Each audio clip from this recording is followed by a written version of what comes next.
A very good morning, conference. I would normally say how great it is to see so many of you here. But in the circumstances we are operating, it's been impossible, for obvious reasons, for me to see you in person. It is, however, great to have so many of you attending this first ever NFU virtual conference. And we have an unmissable day of events. The Secretary of State for Food and the Environment, George Eustice, the Secretary of State for International Trade, Liz Truss, and the Leader of the Opposition, Sir Keir Starmer, will all be joining us to give their visions for the road ahead for British farming. And what a year it's been. I want to say a huge thank you to Stuart Roberts, Deputy President, Tom Bradshaw, Vice President, and John Davis, President of NFU Cymru, for their support in helping lead the NFU through the most challenging of times. There is so much we have learned in the last 12 months. In farming, I have been warmed to see so many people looking after others, physically and mentally, over the year, which has seen different challenges for us all.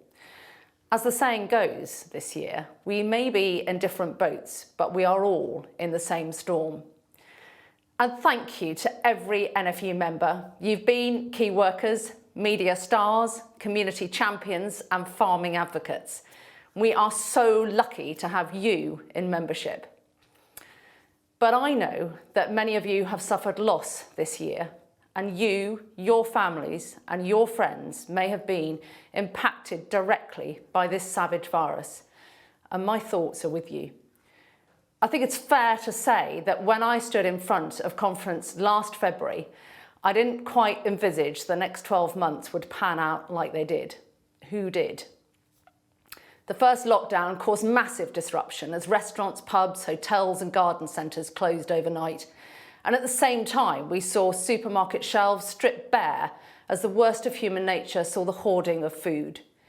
In 2020, the importance of food and its production and supply was pulled into sharp focus by many people and politicians who had just taken farming and food production for granted. And we must learn lessons. And we must never go back to a time when we became complacent about our food, where we assumed all food is produced to the same standards of safety and quality around the world, and where we just expected food to always be there without investing in the industry and the people who produce it. And thank you to the public for your backing. A survey last year showed that 86% of British people believe Britain should grow more of its own food. The farm landscape has been a lifeline to millions of people during lockdown. Physical and mental health is being delivered by Britain's farmers. And to the public who've recovered and revitalised in the British countryside, it's lovely to have you here, but please keep to the paths if you can. And to farmers who've welcomed new visitors, your efforts will not be forgotten. My wish is that when we come out of this pandemic, and we will come out of this pandemic, we all place higher value on the simple things in life, the basic things in life. Food, fresh air, the beauty of our farmland on our doorstep, and an appreciation of those who work there and manage it. We've also seen a return to whole food cooking this year, and whilst not everybody has become a sourdough champion, more people than ever are cooking from scratch. Retail lamb sales, for instance, have climbed to their highest in years. And I hope this return to whole food, to honest food, continues. Because we've seen for ourselves what overwhelming support there is for this. Last year, the NFU ran a campaign to ensure that government did not allow British high-quality food to be undermined by trade deals which would see imported food being welcomed into this country, which would be illegal to produce here. And in 2 weeks, in June last year, over 1 million people joined in this campaign and signed our petition. Let's put this into context. Approximately 1 in every 60 people in this country signed a petition aimed at safeguarding our high farming standards. And nearly 80,000 of those people were so concerned about those issues that they wrote to their MP achieving in just a few days one of the biggest collective mailbags our politicians have ever seen. We were all overwhelmed by the mass show of public support on this issue, and a huge thank you in particular to Jamie Oliver for his support. Jamie was instrumental in this campaign, which is something I know he personally feels passionately about. And the result of this NFU campaign was that the government agreed to set up a Trade and Agricultural Commission. Agriculture is now the only sector which has won this level of scrutiny to ensure that our own industry isn't unfairly penalised by future trade deals. And believe me when I say that this commission was the most important thing we achieved in the last year. We could have the best future agricultural policy in the world, but if our own farming is outcompeted by cheap imports of food illegal to produce here, then we would have no industry. And this isn't about protecting farming. This is about signalling our role as global leaders in sustainable food production. I'd like 2020 to mark the start of the decade of farmers. The green economy, not just here in the UK, but a global green. And we have the chance, the UK has the chance to lead that recovery. Why? Because we cannot keep mining and depleting the world's most precious and irreplaceable resources.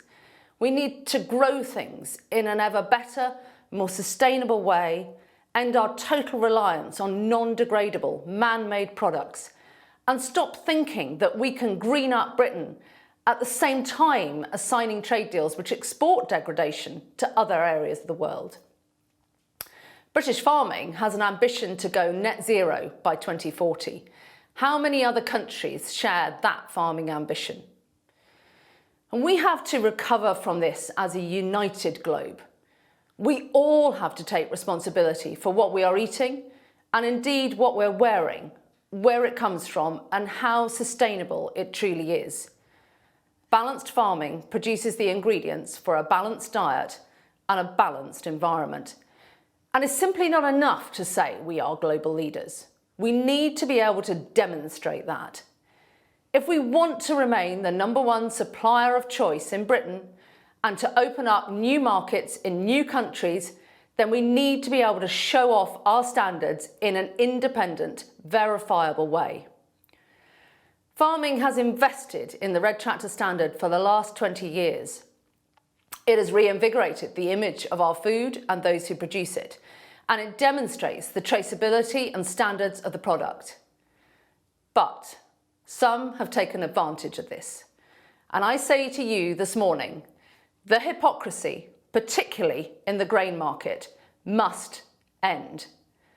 Millers, compounders and crushers cannot expect British farmers to jump through ever higher hoops and have their market undermined by mixing grain that doesn't have to meet the same stringent requirements as our farmers have to. This practice is an abuse. It must stop. 20 years on from the inception of our assurance schemes, we are right to look back in order to navigate the future. Having built trust in the domestic market, we need to retain that and also provide a platform for export growth. Of course, behind the scenes, we need to make sure schemes are cost effective and that the process for standards development has integrity and, crucially, adds value, whilst also providing marketing choice for buyers and brands who use assurance to underpin their reputation. There's an important message for government here. We need enabling, enlightened regulation that allows us to deliver what we did on antimicrobial resistance, maintaining and growing our position as a world leader, that enables us to meet the twin challenges of food production and climate change, and incentivises us to play a full part in the necessary doubling of global food production in the next 30 years, when we have to farm on less land with fewer inputs and fewer man-made supplements. British farmers can set a standard of sustainability which is good for the entire planet. But we can only do that if we invest in our own food production. There is a real risk, a genuine risk, that without care, without attention, we let Britain's food production slowly erode, which is why it is critical that government monitors our own food security. Put simply, the amount of food we produce on our own farms. It was one of our key asks realised in the Agricultural Bill that food security must be reported on this year and every 3 years from now on.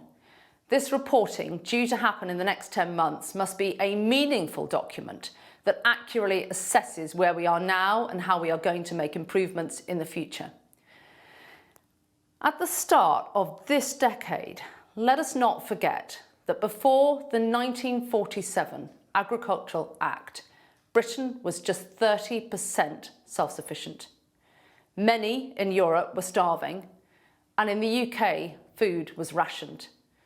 Put simply, food is important. Our ability to produce food in this country is important, and government must not forget this. Investment in farming and in rural Britain not only brings about obvious benefits to food production, but can have massive benefits to the whole country too. In the last 12 months has taught us one thing: it's that we are all in it together. And a country which levels up everyone, everywhere, is a stronger country. Levelling up Britain is not just a north-south issue. Levelling up Britain is also a rural-urban issue. Today, we are launching our new report, Levelling Up Rural Britain. You may think we are a service-based economy, with only 20% of our economic value driven by the goods sector. But that 20% is massively important. Farming is one of our only remaining primary production sectors. And I want to stress that it underpins the economic stability of 70% of the country and also makes up 70% of its landmass. Food and drink is the largest manufacturing sector, worth £120 billion to our economy. And it has some similarities with the success of the City of London. Over the years, we have seen enormous and growing investment from foreign-owned food businesses. These businesses are here for one reason: because the raw ingredients are grown here. Government should be encouraging more investment, including British investment, into the success story that is British food.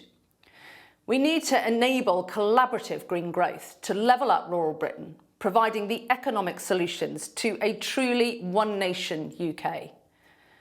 Our report today highlights 4 principles that form the basis of a new, ambitious approach. If we get it right, it can help our whole country and everybody living within it.